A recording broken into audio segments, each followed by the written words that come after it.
Hi ಎಲ್ಲರಿಗೂ ನಮಸ್ಕಾರ. Welcome to my YouTube channel ನನ್ನ ಕಥಾಪಯಣ.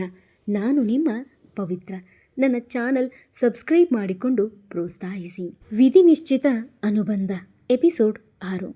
ಶ್ರೇಯಾಗೆ ವಾಮಿಟ್ ಆಗಬೇಕೆಂದು ಹೇಳುತ್ತಿದ್ದ ಅವನನ್ನೇ ವಿಚಿತ್ರವಾಗಿ ನೋಡುತ್ತಿದ್ದರು ಡಾಕ್ಟರ್.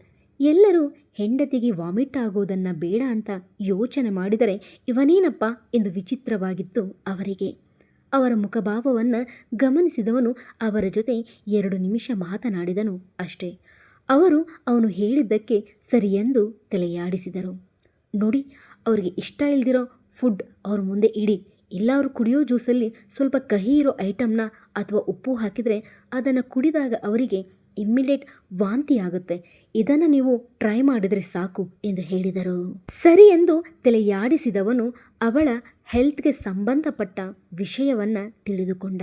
ಹಾಗೆ ಸ್ಕ್ಯಾನಿಂಗ್ ರಿಪೋರ್ಟ್ ಪಡೆದವನು ಅವಳ ಒಡಲನ್ನು ಒಮ್ಮೆ ಸವರಿ ಅವಳನ್ನು ತನ್ನ ತೋಳುಗಳಲ್ಲಿ ಎತ್ತಿಕೊಂಡು ಹಾಸ್ಪಿಟಲಿಂದ ಆಚೆ ಬಂದ. ಕಾರ್ ಹಿಂಬದಿ ಸೀಟಲ್ಲಿ ಅವಳನ್ನು ಮಲಗಿಸಿ ಮತ್ತೆ ಅವಳ ಆಫೀಸ್ ಕಡೆ ಹೊರಟ. ಡ್ರೈವ್ ಮಾಡುತ್ತಿದ್ದರೂ ಅವಳನ್ನೇ ಪದೇ ಪದೇ ನೋಡುತ್ತಿದ್ದ. ಮನಸ್ಸಿನಲ್ಲೇ, ಶ್ರೇಯಾ, ನೀ ನನಗೆ ಮೋಸ ಮಾಡದೆ ಇದ್ದಿದ್ರೆ ಇವತ್ತು ನಾನು ನೀನು ಮಗು ಅಂತ ಎಷ್ಟೆಲ್ಲ ಚೆನ್ನಾಗಿರ್ಬೋದಾಗಿತ್ತು ಅಲ್ವಾ? ನಾವ್ಯಾರೂ ಸಹ ಊಹೆಯೂ ಮಾಡದಿರುವಂಥ ಪೆಟ್ಟು ಕೊಟ್ಟು ಬಂದು ಎಷ್ಟು ಖುಷಿಯಾಗಿ ಇದ್ದೆ ಅಲ್ವಾ? ಅದು ಕೂಡ ಇನ್ನೊಬ್ಬನನ್ನು ಪ್ರೀತಿ ಮಾಡಿ ಅವನ ಜೊತೆ ಚೆನ್ನಾಗಿರಬೇಕು ಅಂದ್ಕೊಂಡಿದ್ದೆ. ಅದಕ್ಕೆಲ್ಲ ನಾನು ಬಿಟ್ಬಿಡ್ತೀನಿ ಅಂತ ಹೇಗೆ ನೀನು ಅಂದ್ಕೊಂಡೆ? 2 ವರ್ಷ ಅದೆಷ್ಟು ನೋವು ಅನುಭವಿಸಿ ಈಗ ಅದೆಷ್ಟು ನಮ್ಮನ್ನು ನಾವು ಗಟ್ಟಿ ಮಾಡಿಕೊಂಡು ಬಂದಿದ್ದೇವೆ ಅಂದರೆ ನಿಮ್ಮ ಮೇಲೆ ಸೇಡು ತೀರಿಸಿಕೊಳ್ಳೋಕೆ, ಹಾಗೆ ನಿಮ್ಮಿಬ್ಬರಿಗೂ ಸರಿಯಾದ ಪಾಠ ಕಲಿಸೋಕೆ ಎಂದವನ ಕೋಪವೂ ಹಾಗೆ ಇತ್ತು. ಅವಳ ಮುದ್ದಾದ ಮುಖವನ್ನು ಒಮ್ಮೆ ನೋಡಿದವನ ಕಣ್ಣ ಮುಂದೆ ಕೆಲವೊಂದು ಮಧುರವಾದ ದಿನಗಳು ಬಂದು ಹೋದಾಗ ಕಣ್ಣಿಂದ ಕಣ್ಣೀರು ಕೂಡ ಜಾರಿತು. I hate you Shreya, I hate you ಎಂದು ಕೈ ಮುಷ್ಟಿ ಕಟ್ಟಿ ಕೋಪದಲ್ಲೇ ಸ್ಟೇರಿಂಗಿಗೆ ಹೊಡೆದ.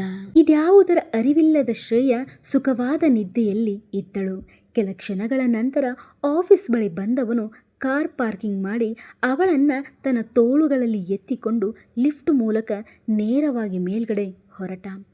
ಪ್ರೈವೇಟ್ ಲಿಫ್ಟ್ ಆದ ಕಾರಣ ಯಾರಿಗೂ ತಿಳಿಯಲಿಲ್ಲ.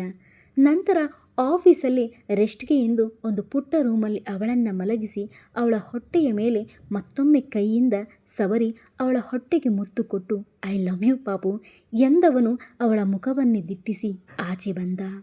ನಂತರ ಅಲ್ಲಿಯ ಲೇಡೀಸ್ ಸ್ಟಾಪ್ ಹತ್ತಿರ ಶ್ರೇಯಾ ಎದ್ದ ನಂತರ ನಿನ್ನ ಟೇಬಲ್ ಮೇಲೆ ನಿದ್ದೆಗೆ ಜಾರಿದ್ದೆ ಅಂತ ಎಬ್ಬಿಸಿರು. ಎದ್ದೇಳಲ್ಲ ಅಂತ ಯಾರಾದರೂ ನೋಡ್ತಾರೆ ಅಂತ ನಾನೇ ಇಲ್ಲಿ ಕರ್ಕೊಂಡು ಬಂದು ಮಲಗಿಸ್ದೆ ಅಂತ ಸುಳ್ಳು ಹೇಳು ಎಂದು ಹೇಳಿದ. ಆ ಲೇಡಿ ಸರಿ ಎಂದು ಕತ್ತಾಡಿಸಿದಳು. ನಂತರ ಅವಳು ಎದ್ದ ಮೇಲೆ ಯಾವುದಾದ್ರೂ ಕುಡಿಯೋ ಜ್ಯೂಸಲ್ಲಿ ಸ್ವಲ್ಪ ಉಪ್ಪು ಸೇರಿಸಿ, ಮತ್ತೆ ಅವಳಿಗೆ ಹಾಗಲಕಾಯಿ ಐಟಮ್ ಅಂದರೆ ಇಷ್ಟ ಇಲ್ಲ, ಆದರೆ ಯಾವುದಾದ್ರೂ ಒಂದು ಗ್ರೇವಿ ಅಥವಾ ಪಲ್ಯ ಅವಳ ಮುಂದೆ ಇಡಬೇಕು. ಅದರ ಸ್ಮೆಲ್ ಬಂದರೆ ಸಾಕು ಅವಳಿಗೆ ಕಿರಿಕಿರಿಯಾಗುತ್ತೆ ಎಂದು ಅವಳಿಗೆ ವಾಂತಿ ಆಗುವುದಕ್ಕೆ ಏನು ಬೇಕು ಅದೆಲ್ಲ ಹೇಳಿ ಮತ್ತೆ ವಾಂತಿ ಮಾಡಿದ ನಂತರ ಅವಳ ತಲೆಗೆ ನೀನು ಗರ್ಭಿಣಿ ಎನ್ನುವ ವಿಷಯದ ಬೀಜ ಬಿತ್ತು ಎಂದು ಹೇಳಿದವನು ಟೈಮ್ ನೋಡಿ, ಸರಿ ಇನ್ನೇನು ಅವಳಿಗೆ ಎಚ್ಚರ ಆಗುತ್ತೆ, ನಾನು ಬರ್ತೀನಿ ಎಂದು ಅವಳನ್ನೊಮ್ಮೆ ನೋಡಿ ಅಲ್ಲಿಂದ ಹೊರಟ. ಅಲ್ಲಿ ಯಾರೂ ಅವನನ್ನು ಪ್ರಶ್ನೆ ಮಾಡುತ್ತಿರಲಿಲ್ಲ. ಕಾರಣ ಅವಳು ಅಭಿ ಆಫೀಸಿಂದ ಬೇರೆ ಕಡೆ ಕೆಲಸಕ್ಕೆ ಅಪ್ಲೈ ಮಾಡಿದಾಗ ರಾಯ್ ಕುಟುಂಬದ ಕಂಪನಿಯ ಅಂಡರಲ್ಲಿ ಬರುವ ಈ ಆಫೀಸಲ್ಲಿ ಅವಳಿಗೆ ಕೆಲಸ ಸಿಗುವ ಹಾಗೆ ಮಾಡಿದ್ದ. ಹಾಗೆ ಅವಳ ಬೆನ್ನ ಹಿಂದೆ ಯಾವಾಗಲೂ ಒಬ್ಬ ವ್ಯಕ್ತಿಯನ್ನು ಇಟ್ಟಿದ್ದ. ಅವಳ ಪ್ರತಿಯೊಂದು ಹೆಜ್ಜೆಯೂ ಕೂಡ ಅವನಿಗೆ ತಿಳಿಯುತ್ತಿತ್ತು. ಆದರೆ ಅವಳು ಕೆಲಸ ಮಾಡುತ್ತಿರುವುದು ಯಾವುದೋ ಒಂದು ಆಫೀಸ್ ಎಂದು ತಿಳಿದಿದ್ದಳು. ರಾಯ್ ಕುಟುಂಬದ ಆಫೀಸ್ ಎಂದು ಅವಳಿಗೆ ತಿಳಿದಿದ್ದರೆ ಖಂಡಿತ ಅವಳು ಇಲ್ಲಿ ಕೆಲಸವೂ ಕೂಡ ಮಾಡುತ್ತಿರಲಿಲ್ಲ.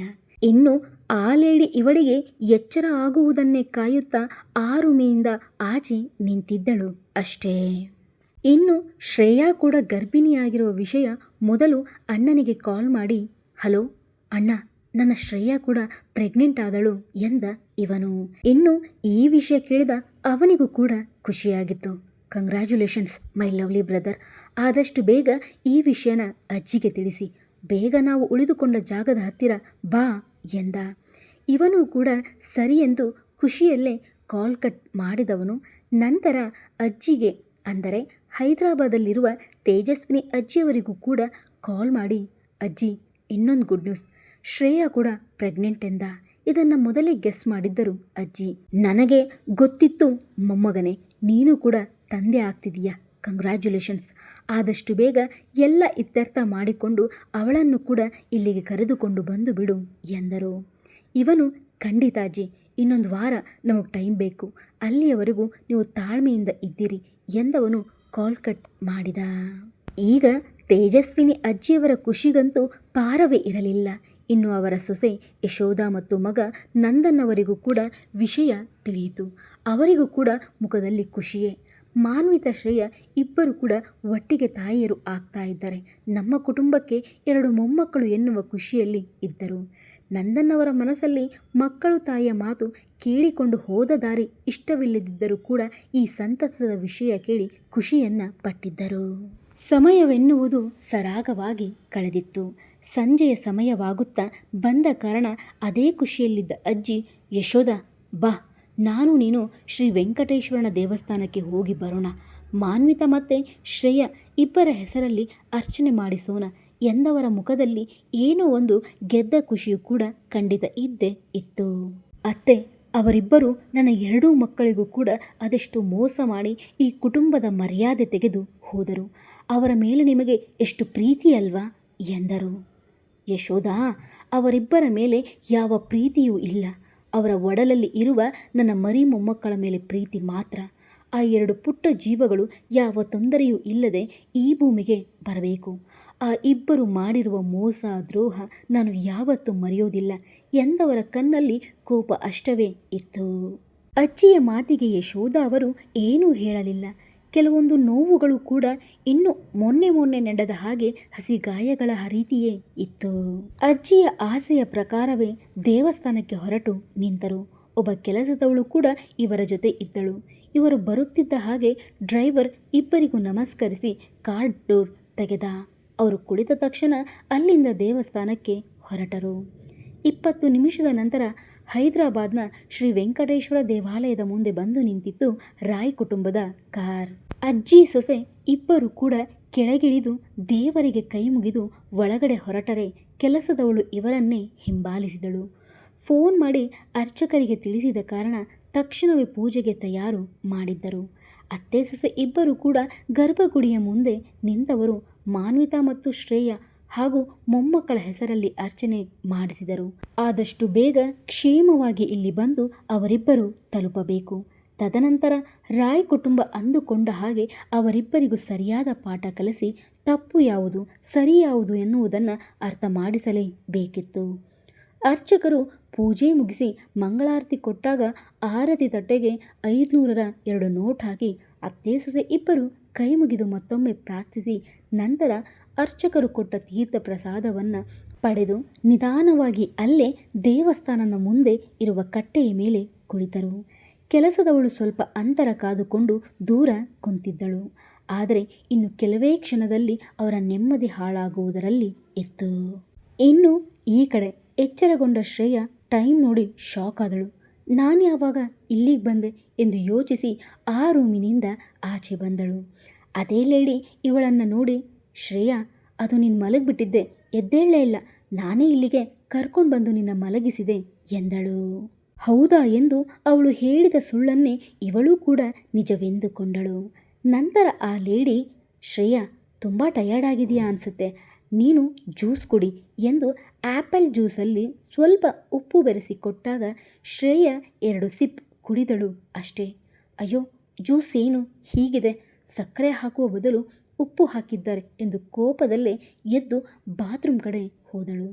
ಕುಡಿದದ್ದು ಸ್ವಲ್ಪವೇ ಆದರೂ ಪೂರ್ತಿ ವಾಂತಿಯನ್ನು ಮಾಡಿದಳು. ನಂತರ ಸುಸ್ತಾಗಿ ಮತ್ತೆ ಅವಳ ಟೇಬಲ್ ಹತ್ತಿರ ಬಂದು ಕುಳಿತರೆ ಆ ಲೇಡಿ ಬೇಕು ಅಂತ ಅವಳ ಪಕ್ಕವೇ ಕುಳಿತು ಹಾಗಲಕಾಯಿಯ ಪಲ್ಯ ಜೊತೆ ಚಪಾತಿ ತಿನ್ನುತ್ತಿದ್ದರೆ ಅದನ್ನು ನೋಡಿ ಒಂದು ರೀತಿ ಮುಖ ಮಾಡಿದಳು. ನಂತರ ಹಾಗಲಕಾಯಿ ಸ್ಮೆಲ್ಲಿಗೆ ಹೋಗಿ ಮತ್ತೆ ವಾಂತಿ ಮಾಡಿ ಬಂದಳು.